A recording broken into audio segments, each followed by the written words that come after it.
انہی آیات اور احادیث کی روشنی میں میرا دل شہادت دیتا ہے یہ نوجوان عالم دین انشاءاللہ جنتی ہے۔ اللہ اس کی قبر کو نور سے منور فرمائے، ان کے درجات کو بلند فرمائے۔ بہ اجمعین، اما بعد فاعوذ باللہ من الشیطان الرجیم، بسم اللہ الرحمن الرحیم۔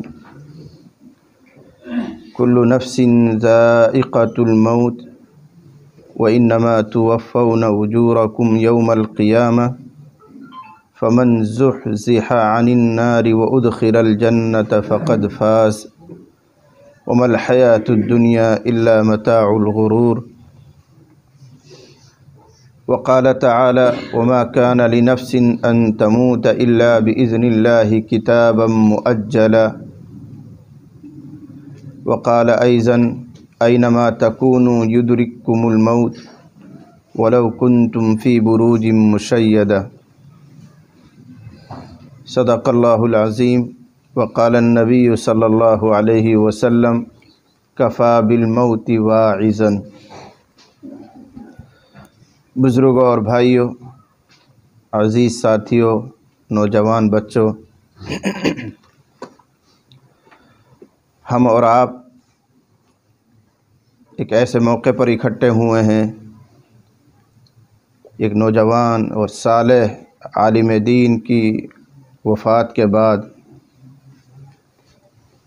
پورے گاؤں میں غم ہے، درد ہے، دکھ ہے۔ اسی نسبت سے ہمارا آنا ہوا ہے۔ آپ کے علماء نے، حفاظ نے درخواست کی کہ کچھ دیر بات کر لیجئے، تو میں نے انکار نہیں کیا، لیکن صحیح بات یہ ہے کہ بات کرنے کے لیے بھی آدمی کے دل و دماغ کا حاضر ہونا ضروری ہے۔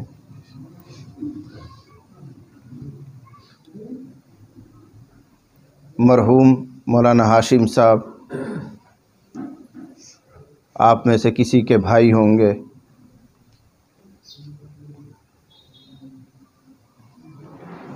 کسی کے وہ بھتیجے ہوں گے، کسی کے وہ لخت جگر ہوں گے۔ ہمیں ان سے اگرچہ ایسا نسبی تعلق نہیں ہے، لیکن میں مانتا ہوں کہ میرا اور ان کا ایک روحانی رشتہ ہے، اور روحانی رشتہ کبھی نسبی تعلق اور نسبی رشتے سے مضبوط ہو جاتا ہے۔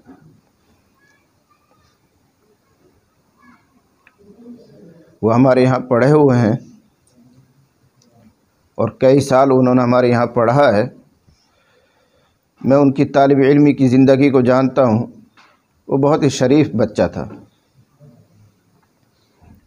مدرسے میں بچے پڑھتے ہیں، شکایتیں آتی ہیں، کچھ غلط حرکتیں ہوتی ہیں، لیکن جہاں تک مجھے یاد ہے وہ بچہ بہت شریف تھا، کبھی اس کی کوئی شکایت میرے پاس نہیں آئی۔ حالانکہ جب وہ پڑھتے تھے اس وقت پورا مدرسے کا نظام میں ہی سنبھالتا تھا، سارے بچوں کا رابطہ مجھ سے رہتا تھا، لیکن اس کے باوجود میں نے اس کی کوئی شکایت نہیں سنی۔ وہ ایک شریف بچہ تھا، دیندار بچہ تھا۔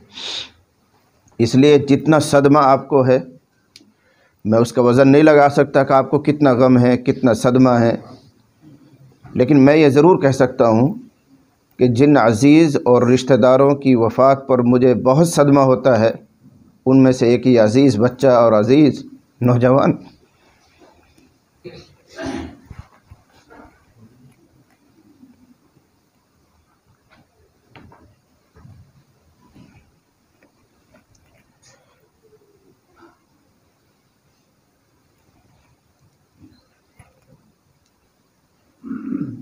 لیکن میرے بھائیوں، ہم سب کو اس سے سبق لینا چاہیے، نصیحت حاصل کرنی چاہیے۔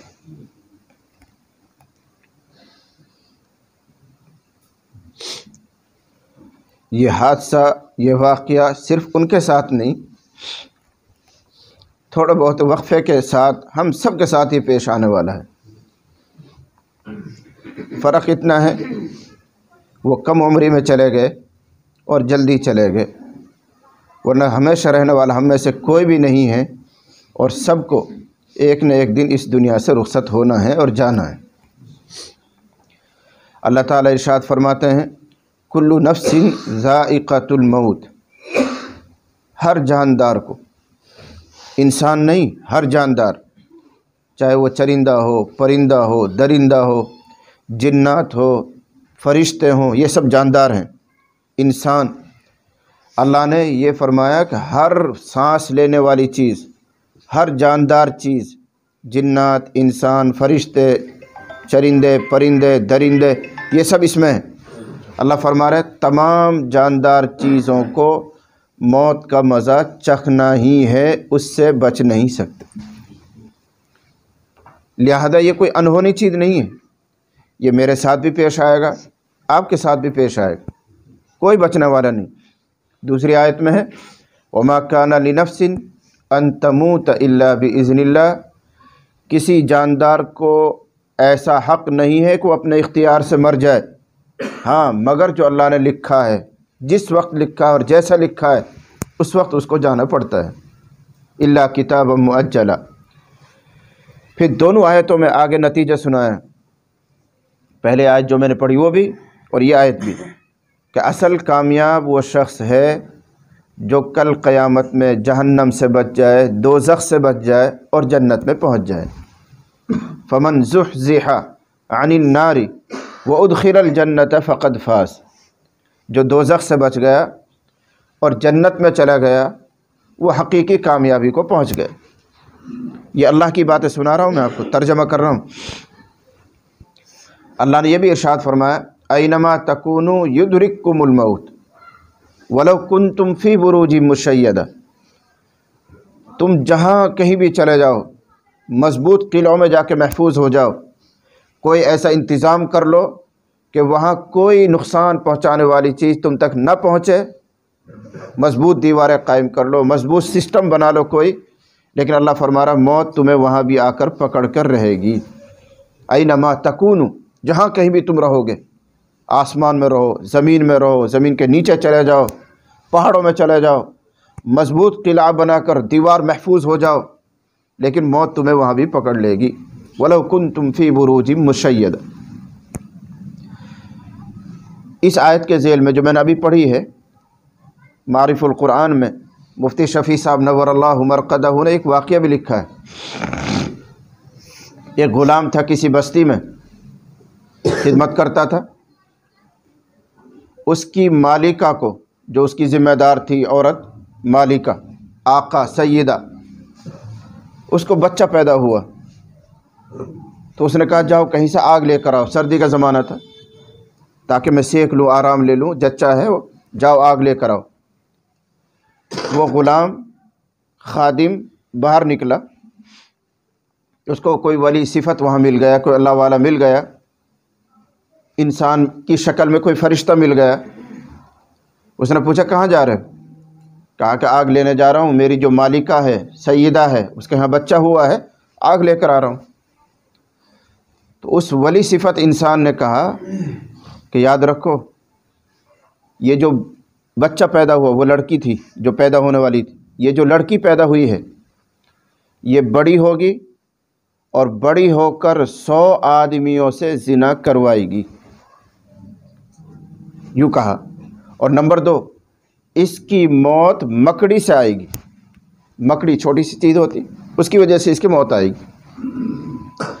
وہ کہہ کر غائب ہو گیا۔ آپ کا جو غلام تھا اس کا دماغ چکرا گیا، اور شیطان نے اس کو یہ پٹی پڑھائی، کیوں نہ میں اس بچی کو ابھی ختم کر دوں، یہ بڑی بھی نہ ہو کہ 100 زنا کرے، بڑی بھی نہ ہو کہ اس وقت یہ موت کا منہ دیکھے اور مکڑی سے مرے، میں ابھی ختم کر دیتا ہوں اس کو۔ تو ایک بڑی چھری لے کے، چاقو لے کر، چھوٹی سی بچی جو ابھی پیدا ہوئی ہے اس کا پیٹ کاٹ دیا، اس نے چاک کر دیے تاکہ یہ بڑی نہ ہو، 100 زنا نہ کروائے، اور پھر اپنی جان بچانے کے لیے بھاگ گئے بستی چھوڑ کر، اس لیے کہ اس کو کون چھوڑے گا۔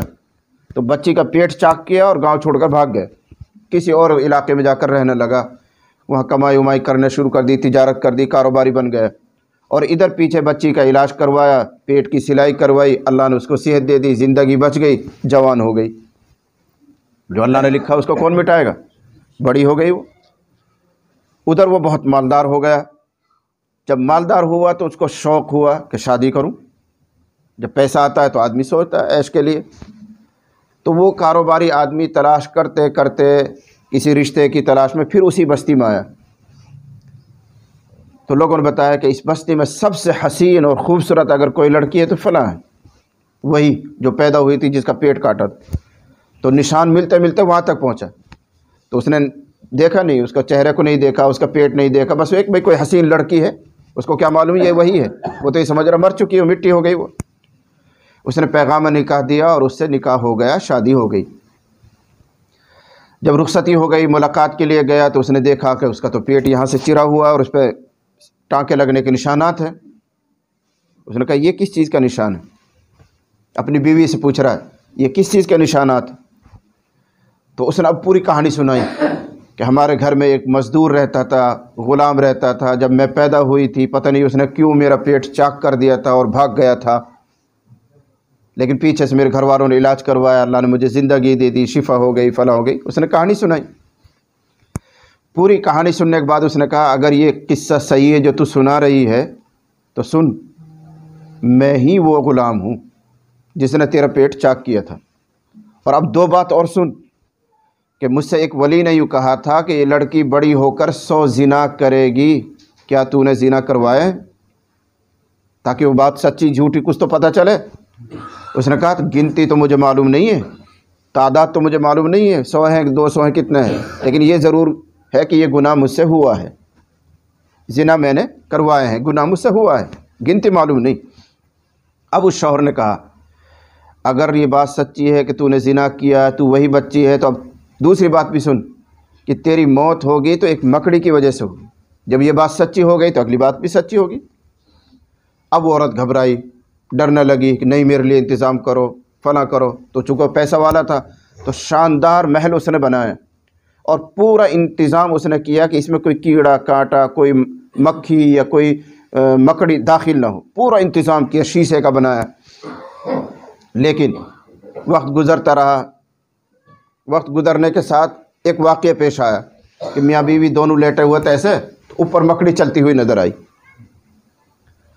عورت نے کہا یہ وہ مکڑی ہے جس سے تو مجھے ڈراتا ہے کہ تیری موت ہوگی تو مکڑی سے ہوگی، اور تو نے اس کی حفاظت کے لیے اتنا شاندار یہ قلعہ بنایا، مکان بنایا، کہیں سے گھسے نہیں. دیکھو یہ مکڑی آ گئی، لیکن اس سے تو مجھے ڈراتا ہے، اس کا تو میں ابھی کام کر دیتی ہوں. عورت کہہ رہی. جھاڑو لی اور اس مکڑی کو گرایا، وہ نیچے گری اور پاؤں کے انگوٹھے سے اس کو مسل دیا. بس یہی غلطی کر دی، پاؤں کے انگوٹھے سے اس کو مسلنا تھا اور مکڑی کا زہر پاؤں میں چڑھنا شروع ہو گیا. کوئی زخم رہا ہوگا، کوئی چوٹ لگی ہوئی پہلے سے، اس میں سے وہ زہر چڑھا اور بالآخر اسی کی وجہ سے اس کی موت بھی ہو گئی.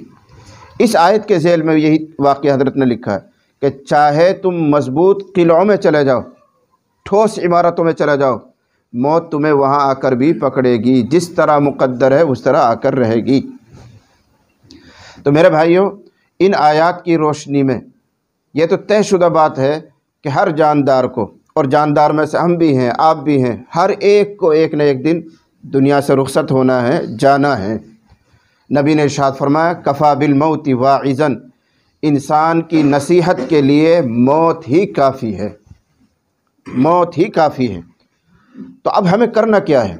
اس دنیا میں ہم جس کام کے لیے آئے ہیں اس کام کو پہچاننا ہے، کیوں آئے ہیں، اور ہماری عمر، ہمارا وقت، ہماری صلاحیت اس کام کی تیاری پر لگنی چاہیے.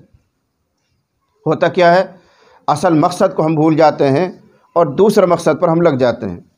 کسی نے عہدوں کو مقصد بنا لیا، کسی نے مال پیسے کو مقصد بنا لیا، کسی نے شہرت کو مقصد بنا لیا، کسی نے کھانے پینے کو مقصد بنا لیا. یہ کوئی چیز مقصد نہیں ہے ہمارا.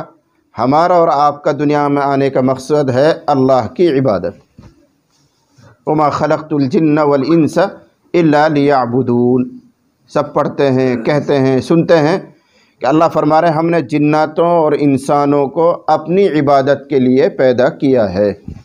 اور عبادت کا مطلب ہوتا ہے اللہ کی اطاعت کرنا، اللہ کی ماننا. یہ اطاعت، یہ دین، یہ عبادت. اب ہم سب کو اپنا جائزہ لینا ہے کہ ہم کہاں تک اس مقصد کو پورا کر رہے ہیں، کہاں تک اللہ کی مان رہے ہیں، کتنی ہم سے اللہ کی اطاعت ہو رہی ہے، فرما برداری ہو رہی ہے. سر سے لے کر پاؤں تک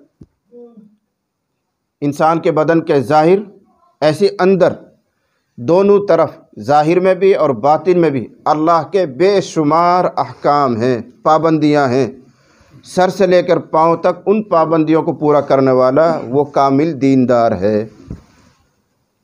سر کے جو بال ہیں ان کے تعلق سے بھی اللہ کا حکم ہے، کان یہ آنکھ جو ہیں ان کے تعلق سے بھی اللہ کا حکم ہے، کان ان کے تعلق سے بھی اللہ کا فرمان موجود ہے، زبان ان کے تعلق سے بھی اللہ کی طرف سے کچھ پابندیاں ہیں، کچھ حکم ہیں۔ پھر نیچے اتریں گے، پیٹ اس کے تعلق سے بھی اللہ کی طرف سے کچھ حکم ہے، شرمگاہ اس کے تعلق سے بھی اللہ کی کچھ پابندیاں ہیں، پاؤں ان کے تعلق سے بھی احکام ہیں۔ ان تمام حکموں کو پورا کرنے والا صحیح معنی میں دیندار ہے اور صحیح معنی میں آخرت کی تیاری کرنے والا ہے۔ لیکن آج کل کے جو نوجوان ہیں بلکہ ادھیڑ عمر تک جو پہنچ رہے ہیں، یہیں سے دیکھنا شروع کرو، یہیں سے فیل ہونا شروع ہوتا ہے۔ نمبر ایک، اندر کی بات نہیں کر رہا ہوں ابھی، تو اندر تو دماغ ہے، پھر دل ہے، اندر کلیجہ ہے، اس کی بات کروں گا تو بات لمبی ہوگی۔ میں نے 15 منٹ کا وعدہ کیا ہے۔ سب سے پہلے آپ سر کے بالوں کو دیکھو، یہ بال جو انسان کے سر پہ اگتے ہیں، یہ بال، ان کی طرف بھی اللہ کی کچھ پابندیاں ہیں، کچھ احکام ہیں۔ حدیث میں آتا ہے نبی کریم صلی اللہ علیہ وسلم نے لعنت فرمائی ہے ان لوگوں پر جو سر کے بالوں کو چھوٹا اور بڑا کٹواتے ہیں، ہموار اور برابر نہیں کٹواتے بلکہ چھوٹا بڑا کٹواتے ہیں، ان پر اللہ کی لعنت۔ آج کے نوجوانوں کو دیکھو، طرح طرح کی کٹنگ شروع ہو گئی ہے، یہاں سے کٹوا رکھ کے، باریک سے یہاں سے کٹوا لیے اور یہاں بڑی بڑی زلفیں رکھ رکھی ہیں، کسی نے یہاں سے چھوٹا کروا لیے، پیچھے بڑے بڑے کر رکھے ہیں۔ ان سر کے بالوں کو اگر کوئی آدمی چھوٹا بڑا کٹوائے، ایک جیسا نہ کٹوائے، یہ حرام ہے، لعنتی کام ہے، اللہ کے رسول کی بد دعا ہے اس پر، اور جس پر اللہ کے رسول کی بد دعا آ جائے وہ کیسے کامیاب ہو سکتا ہے؟ اس کی آخرت کیسے بن سکتی ہے؟ بلکہ اس کی دنیا کا سکون کیسے اس کو نصیب ہو سکتا ہے؟